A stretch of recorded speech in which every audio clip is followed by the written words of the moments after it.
Kaixo, Anabel naiz. Orain arte Nafarroako herri eta txoko ezberdinak ezagutzeko aukera izan duzue. Baina Nafarroa oso handia da, eta bada oraindik zer ikusi eta zer ikasi.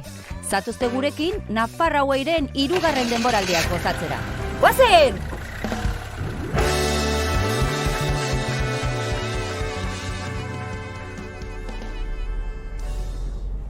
Kaixo, gaur Zangotza bisitatuko dugu. Bazatozte gurekin, goazen!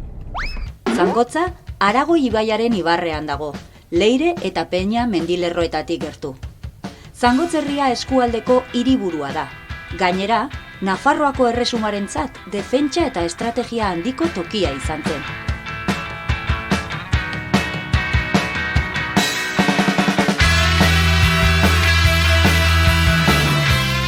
Naroa eta Maia, nora karri nauzue? Begira gaude Karmengo klaustroan. Bai, errezatzera torri naiz. Bai, lehen bat zen komento bat. Bai. Baina hori 80ko hamarkadaren bukaeran ja musika eskola bilakatu zen, eta gaur egun musika eskolan gaude. Hau da musika eskola, Zangotzako musika eskola. Bai, hemen gainean dena klaseak daude, hori. Eta musika eskolan, berez agian entzungo dugun musikaren bat, Bueno, fondoa jarria. Bueno, eta guztia erabiltzen da, osea, dena gainontze goiko guztiei klaseak izanen dira, suposatzen dut. Hau erabiltzen duzu, espazio hau klaustroa ere bai? Klaustroa biltzen da, baina begira, gutxi esango nuke. Orain hausnartzen badut, ez da maia? Kontzertuetarako, baina oso gutxi, bai. Oso gutxi. Leku ederra. Bai, oso. Zangotzak ditu leku eder pila bat, Bai. Ez dugu horren beste ezagutzen, eskerrak etorri garen Nafarroakoak, Zangotza ezagutzera.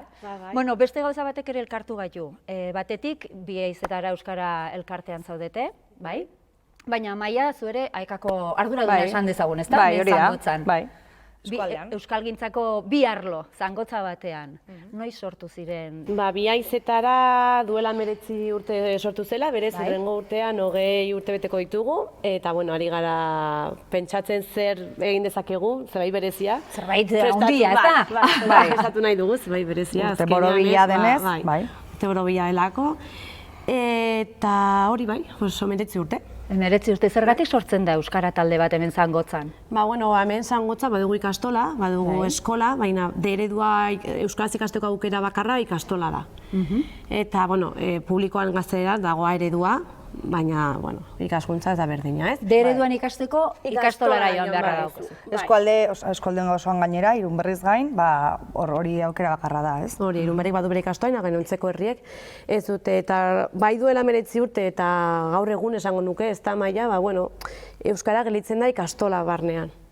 Eta nahi zutena duela 19 urte eta saiatzen gaudena oraindik ere ez da, euskara kaleratzea. Eta geratu ez dadin bakarrik ikastola. Orduan, helburu horrekin sortzen da, ez? Pixka bat, hezkuntza mailan gelditzen delako oso leku konkretu batean euskara, herrian ez da horren beste entzuten, baina zuek herriratu nahi duzuen. Hori da. Eta hasierako urtetan eta duela urte batzuk arte Euskararen eguna, zen Biaizetararen helburu garrantzitsuenetariko bat edo bakarra. Ekaineko lehenengo larunbatean egiten jarraitzen duguna, hori oso festa potoloa eta oso handia da, orain ja data garrantzitsu bilakatu da herrian eta badu zona baita eskualdean eta bai jendeak badaki. Egun horretan parranda dagoela eta Euskararen eguna dela, bai. Orduan, Biaizetara Euskara elkartea sortzen denean helburu horiek ditu eta helburu horiek ikusarazteko edo lehenengo gauza Euskararen eguna sortzen duzue, horren aitzakian suposatzen dut jendea hurbilduko dela, ez bakarrik elkartean zaudetenak, edo ikastolan zaudetenak, ze azken finean. Gehiago elkartzen dira. Bai, hori zonaldekoak ere. Bai, eta hori helburua behintzat, azkenan euskara kalera ateratzea, ikusaraztea, aisialdian ere egin dezakegula euskaraz, eta beste modu batez, hori ikusaraztea nahi dugu. Hor, bidelagunak izan dituzue? Bidelagunak, etxaiak, zer izan duzue hor bide luze horretan? Nik bidelagun bat aipatu beharko banu izango zen, Aeka, kasu honetan. Horregatik zaudete hemen. Hori da, Aeka, Maia esan dezakegu, hori da. Baina egia duela zenbat? Aeka gona zen Zangotzan, Aeka, beti egon da herrian, eskualdean ere, baina orain dela 10 urte edo ikusi zela, behar zela hemen ja, pentsat indar gune bat edo eta gune bat irekitzea, euskaltegia irekigunen orain dela urte batzuk, eta horrek azkenean ere asko auspotu du AEK, bai euskara eta azkenean baita Biaizetara ere. Eta nabaritzen da, gune bat dagoenez, jendea etortzen da normaltasunez, euskara ikastera edo galdetzera, eta horrek askotan gauzak asko erraztan ditu. Eta gero bidelagun bat nik ere esan gane nuke agian ez oso markatua, baina udalak ere egiten du. Hori galdetu behar nizuen, administrazioaren aldetik bai udala edo bai mankomunitatea hemen edo baduzue hor, ze azkenean baliabideak ere behar ditugu, ez da bakarrik borondatea eta orduan hor ere baduzue laguntza hori? Udalaren aldetik, beti bilbide guztian zari izan ez bada, urte gehienetan, diru laguntzak izan ditugula, talde kultureragile bezala. Izango nuke betian ibainatzen du ziutatu hori da. Talde kultureraganez badugu laguntza bat. Laguntza bai. Eta gero, urte asko dara mazkigu, ez da udalak oztopoak jartzen ez izkigula. Egunera gorea. Normaltasun batera iritsi gara. Hori, behar dugu guztiak Euskaren egunera kontori ba. Eta Euskaraldirako ere, ez? Badugu egin nahi dugu, bertso poteo bat eta ezagoraz hori. Edo korrikan, edo dena delakoan, beti eskatzen duzula, normalean beti ematen zaigu, edo eskaintzen zaigu, prozedura zerak erabiliz. Izabaliabideak ere, Eta 20 urte hauetan, aurrerapena ikusi duzue orduan euskarari dagokionez, presentzia horri dagokionez, herri mailan? Nik esanen nuke normaltasuna, bai?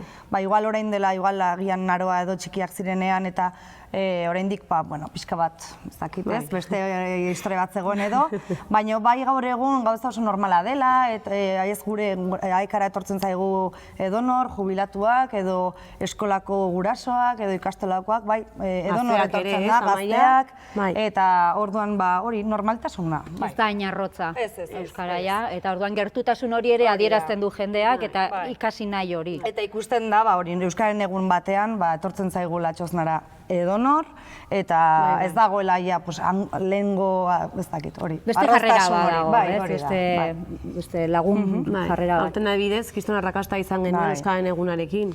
Buelta bat eman genion, azkaria beste modu batean egin genuen, antolatuta taldeka, ez? Eta inoiz baino jende gehiago. Bikote, mila esker. Beste egunen batean etorriko naiz beste horrelako txoko bat erakusteko. Nahi duzuenean. Bai? Eskerrik asko. Jarraituko dugu zerbait ere erakutsiko diazu pixka bat. Hori, auditorioa esan diazu lehen ere, bai, ez? Hori da, bai. Baina etxita dagoen maia, ez dugu giltzarik. Baina ikusi dezakegu bintzat atea ere oso polita dela. Bega, guazen. Euskararen alde elkarlanean aritzen dira Zangotzako eragile ezberdinak eta horrek emaitza bikainak ematen dituela erakutsi digute Naroak eta Amaiak. Musika eskolako eraikin zoragarria atzean utzi eta goazen herria gehiago ezagutzera. Kaixo baina ni gozotegira joan naiz eta itxia. Eta gainera erdi gutxik. Claro. Ikusiuz kristala, baino... Horan da, orain, bai. Zer gertatu da hor? Hainbeste urte eta gero familiko... Egun da 24. Erra itona eta gero ni, eta niri tokatu zait, garai hauek pixkat horrelakoak. Karo, zu gainera bakarrik agian, lehen famili guztia gonentzen hor implikatua. Hombre, bai, garai batean familiko 10-12 kide, eta gero ni hemen ja bakarrik. Eta aitatik tiraka noiz benka ere bai, eta aitak ja baditu bere urteak lan indu desente, eta horrela ibili behar. Eta gero langilea topatzeko oso zaila, eta bakarrik garai batetako, gero ez dakit dena oso zaila. Bueno, hainbat tokietan eta tokietan gertatzen den bezala. Ziklo itxiera, baina pena, ez? Ez duei bakarrik, herrian ere izanen da kriston galera. Bai, duela, ja zemat, 8 bat hilabete, itxi genuela, eta oraindikan kaletikan, baina, normala da. Jende askoren dako, guztien dako, bizitiren guztien dako, jaiota ja hortze hon. Polita da ere, bai? Oroitzapen horrekin gelditzea jendea ere, ez? Oso ongi amaitu genuelako. Ja, erabakia oso ongi hartuta izan zen, luze pentsatuta eta denon artean eta konforme ginen. Itxiera eguna oso polita izan zen, con lo cual, pues... Bola! 8 hilabete itxi zenutela, orduan aldaketa ere hemen orain .eko denda daukazu, Bai. dena ekologikoa daukazu, Bai. bertakoa... Filosofia bera azkenean, antzen dena artisaboa bertako jendearekin, hola trato zuzena, eta azkenean, bueno, ni txikitatik ezagutu izan dudana, da? Eta orduan, pues hemen, pues kutsu hori daukare, bai, ez? Ba, zenuen buruan hontan jarraitzeko intentzio hori? Osea, zure burua ikusten zenun horrelako zerbaitetan? Ba, ez dekien, baina beti buruarekin bueltaka nabil eta da, pues ez dakit, ja munduari begiratzeko modu bat da ere, bai, eta oso sakonki daukator, eta, bueno, osatia itxi baino urte lehenago irekin. Ah, bai? Eta bietan zen den? Laguntzarekin, hasieran laguntza hundilarekin, ez neukalako oso garbi, eta igual biekin batera jarraitzeko laguntzarekin, beti, ekipo bat sortu, ez dakiz zer, baino azkenean, ba honekin, bai. Orduan, apostuzalea zara? Apostuzalea naiz. Eta, nola doa apostua? Bueno, erronka bada, niri erronka gustatzen zaizkit ere bai, eta bueno, erronka bada, herri batean, naiz eta herri handi xamarra izan, pues hemen guztia erdi Iruñan, hemen erdi Zangotzan bizi gara, eta karo, dena ekologikoa eta bertakoa, polita da, baina karo, egunerokotasunean, zenbat pertsona hartzen duten hau, ez? Eta zaila zen, baina poliki ongi doa.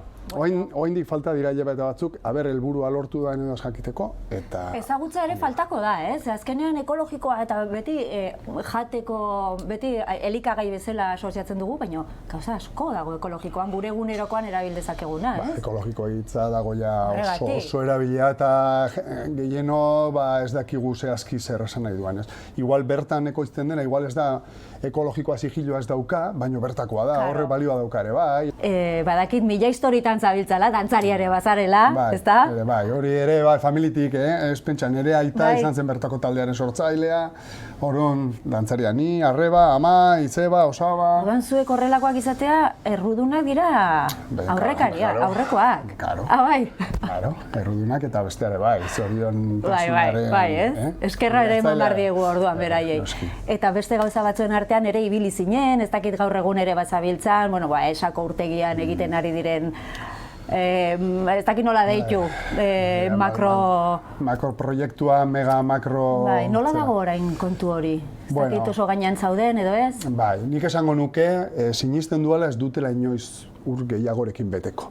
Hori gustatuko litzaiguke sinatuta ikustea edo erabaki politiko klaro bat ikustea, baina horrela ikusten dugu. Beraiek jarraitzen dute bere obra hori bukatu nahian, nik ulergarria da, zeren hor daude 2000 batetik, lehenengo harria jarri zen 2000 batean, obra bukatzeko 2009an. Orain obra bukaera, eta orain esan dute dola gutxi 2027an bukatuko dutela. Horri ez da horra izango, luzatuko da, zeren traba gerota gehiago dituzte. Eta naiz eta traba gerota gehiago izan, beraiek jarraitzen dute berean, errekerre. Baina badakigu, presupuesto hasieran 100 milioikoa zen, orain gutxi gora bera dago 500 milioietan, eta hori ez dituztela iragarri guztiz, ze obrak falta diren, zen esaten dute. Falta dira obra asko, segurtasuneko da, dena segurtasunerako orain. Baina hainbat milioi gehiago gehituko dira presupuestoan, eta hori da lotxagarria, utxez, eta batzutan esaten dugu, hau tristea ere bai. Lortzen badute diru guzti hori gastatzea, Florentino eta Laskoplovitz eta bere lagun horiek, ja poltsikoan sartuta, igual ja horrekin azetzen dira, eta gero pakean usten gaituzte. Tristea da horrela pentsatzea gure, hori bintzat gauzatu ez da din, ez? Bai. Hori pentsatzea eramatea, gere, gainera horrek ekarriko lituzken ondorio guztiak hori benetan beteko balitz, esaten duten bezala, eta? Esate dituzte gauza itxusiak orain, esan nahi dute, obra jarraituko ditugu orain azkeneko txostenean, dela azkeneko el mega definitivo de los definitivos, eta horretan esate dute, egia da, orain arte, guk esan duguna esate dute, bai hori horrela da, baina aurrera jarraitu behar dugu, eta beraz, el metodo observazional esaten dute orain, prueba error. Eta esaten dute, gu hemen azpian, prueba-error? Zertan ari dira horrez? No, pero zerbaitek utxe egiten badu, beti atzera egiteko aukera izango dugu, Utxe egin da gero, ez? Horrela, bai. Aurrera begiratuko dugu, espero dezagun zuk esaten duzu bezala, ur tanta bat gehiago ez sartzea.